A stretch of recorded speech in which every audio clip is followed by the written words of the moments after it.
अमूमन मेरे सुनने में कई बार आया, शायद आपके भी ये आया हो, कहा जाता है कि अगर यीशु मसीह को आप इसलिए खुदा का बेटा कहते हैं कि वो कवारी से पैदा हुआ, तो क्या फिर आदम का ज्यादा हक नहीं बनता कि वो खुदा का बेटा कहलाए, क्योंकि उसकी तो ना तो कोई माँ थी और ना कोई बाप था।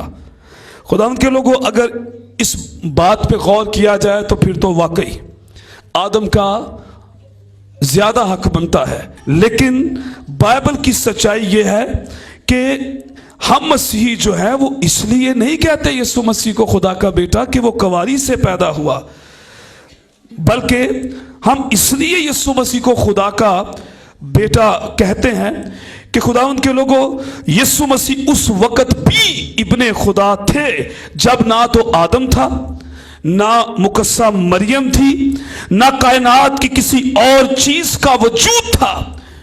उस वक्त भी खुदा का कलमा खुदा के साथ था। आमीन।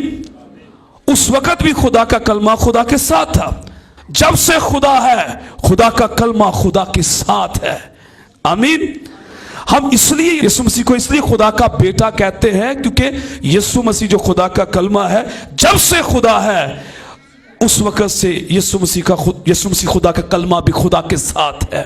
खुदावंद यीशु मसीह ने आज खुद फरमाया, इससे पेशतर के इब्राहिम पैदा होता मैं हूं। सो लिखा कलमा मुजस्सम हुआ, फजल और सच्चाई से मामूर होकर हमारे दरमियान रहा। हमने उसका ऐसा जलाल देखा जैसे बाप के इकलौते का जलाल। सो यीशु मसीह ने कहा, मैं अव्वल और आखिर हूं, मैं वही हूं जो तुमसे शुरू से कहता आया। सो वो अजली है।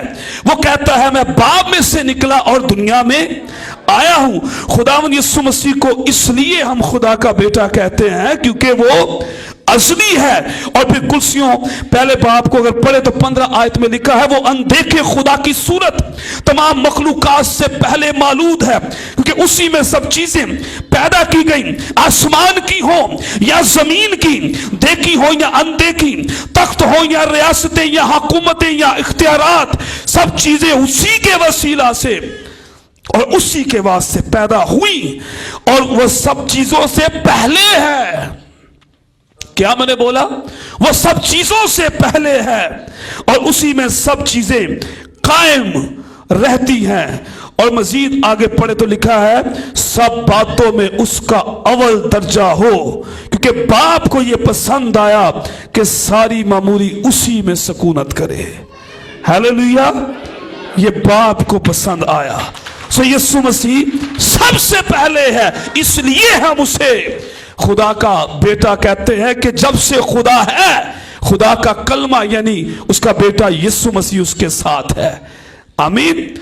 सो खुदावंद के लोगों, ये बाइबल मुकद्दस की सच्चाई है। सो आदम और अगर खुदावंद यीशु मसीह पर गौर किया जाए तो दोनों की अपनी अपनी एक अहमियत है। आमीन। आदम मट्टी से बनाया गया, खुदावंद यीशु मसीह असली कलमा मुजस्सम होकर इस दुनिया में आया। आदम ने गुनाह किया, यीशु मसीह ने कहा, तुम में से कौन है जो मुझ पर गुनाह साबित कर सकता है? और कोई उस पर साबित ना कर सका, क्योंकि यीशु में गुनाह था ही नहीं, वो पाक है। हालेलुया। आदम के गुनाह से मौत आई, यीशु मसीह से गुनाह की माफी और हमेशा की जिंदगी आई है। हालेलुया।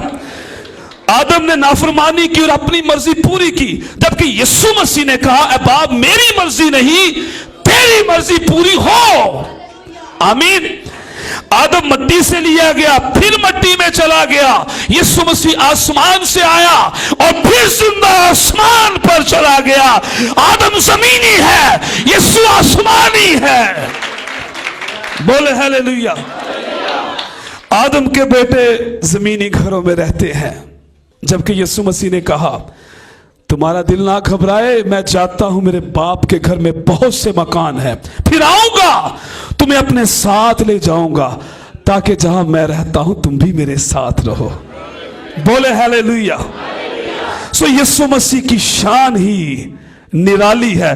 किसी ने क्या खूब कहा यीशु मसीह की बाबत कि तुस्सा कोई नहीं, तुस्सा कोई नहीं। तू मुजस्सम कलाम, तू कलामे खुदा, तेरा नाम है यीशु, तू खुदावंद खुदा, तू सा कोई नहीं। बोले हालेलुया। सो यीशु जैसा कोई नहीं।